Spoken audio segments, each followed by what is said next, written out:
Morning student. मागील प्रकरणामध्ये आपण लोकसंख्येच्या वितरणामध्ये लोकसंख्येचे जे वितरण आहेत त्या वितरणातील घनतेचे जे प्रकार आहेत, लोकसंख्येची जी घनता आहे त्याचे काही प्रकार आहेत. ढोबळ घनता, पोषण घनता, कृषी घनता आणि सापेक्ष घनता. या 4 घनतेविषयीची माहिती आपण मागील तासामध्ये बघितलेली होती.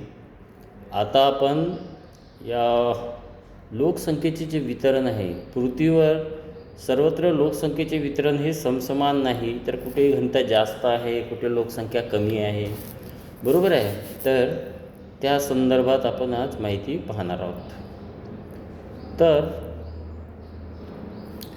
लोकसंख्येचे वितरण पृथ्वीतलावर कशा प्रकारचे आहे त्याचा जर विचार केला तर भूतलावर लोकसंख्येची जी विभागणी आहे ती विभागणी सर्वत्र सारखी नाही, ती अत्यंत विषम स्वरूपाची आहे, बरोबर आहे. सामान्यतः पृथ्वीचा जो 50% भाग आहे तो 50% भाग मानवरहित आहे आणि 25% भाग हा अत्यंत विरळ लोकसंख्येचा आहे किंवा लोकवस्तीचा आहे, तर 25% भाग अतिशय दाट लोकसंख्येचा आहे. म्हणजे 100% पैकी 25% जे भूभाग आहे पृथ्वीचा तो साधारणतः लोकसंख्येचे म्हणजे त्या ठिकाणी लोकसंख्या बिलकुल दिसत नाही, म्हणजे निर्जन अशी भूमी आहे ती, तिथे कोणत्याच प्रकारची लोकसंख्या आपल्याला दिसत नाही. मग उरलेल्या 25 पैकी जी आहे तिथे फार विरळ लोकसंख्या आहे आणि उर्वरित 25% भूभागावर अत्यंत दाट अतिशय दाट वस्ती आपल्याला पाहायला मिळते. निरनिराळे खंड व देशाचा विचार करता तेथेही लोकसंख्येची विभागणी सारखी आढळत नाही. या प्रकारे जगात लोकसंख्येचे वितरण समसमान नाही. कोणत्याच भूभागावर लोकसंख्येचे वितरण समसमान नाही. याचे कारण म्हणजे लोकसंख्येच्या वितरणावर जे काही परिणाम करणारे घटक आहेत ते घटक निरनिराळ्या प्रकारचे घटक आहेत जे लोकसंख्येच्या वितरणावर परिणाम करत असतात. जिथे परिस्थिती अनुकूल आहे तेथे लोकसंख्येच्या अधिक आणि जिथे परिस्थिती प्रतिकूल आहे तिथे लोकसंख्या जी आहे कमी आढळते.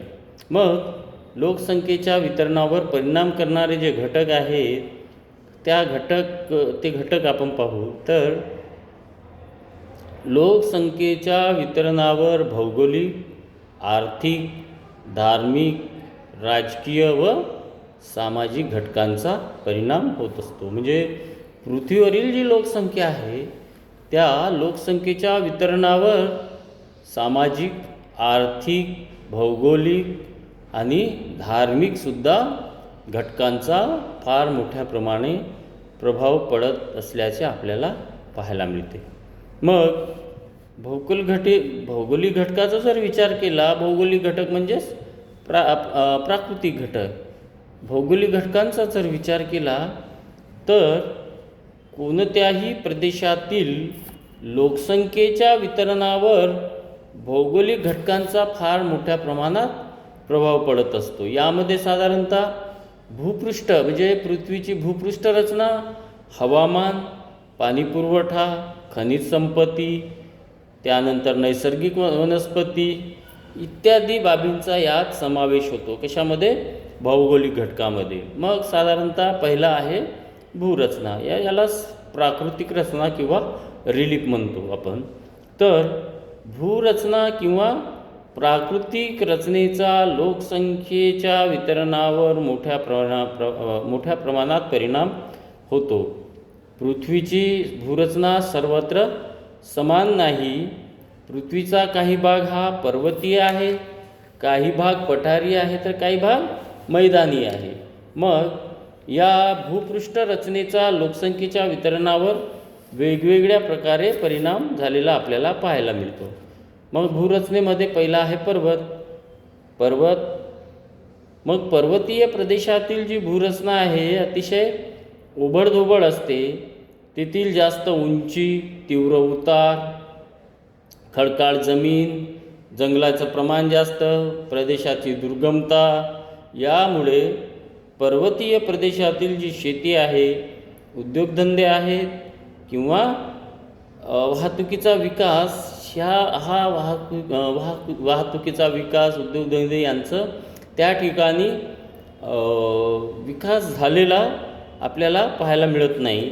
मग तिथे उपजीविकेचे साधन आहेत, ते उपजीविकेचे साधन अगदी मर्यादित आहेत, म्हणून या प्रदेशाचा आर्थिक विकास झालेला नसतो. त्यामुळे पर्वतीय प्रदेशात लोकसंख्या खूप कमी असते. उदाहरणार्थ हिमालय, रॉकी, अँडीज हे जे काय जगातील मोठमोठे पर्वतीय प्रदेश आहेत, या ठिकाणी लोकसंख्या अत्यंत विरळ असल्याचं आपल्याला पाहायला मिळते. आज आपण इथे थांबू. याच्यानंतरचं नेक्स्ट लेक्चर यामध्ये पुढील माहिती बघू.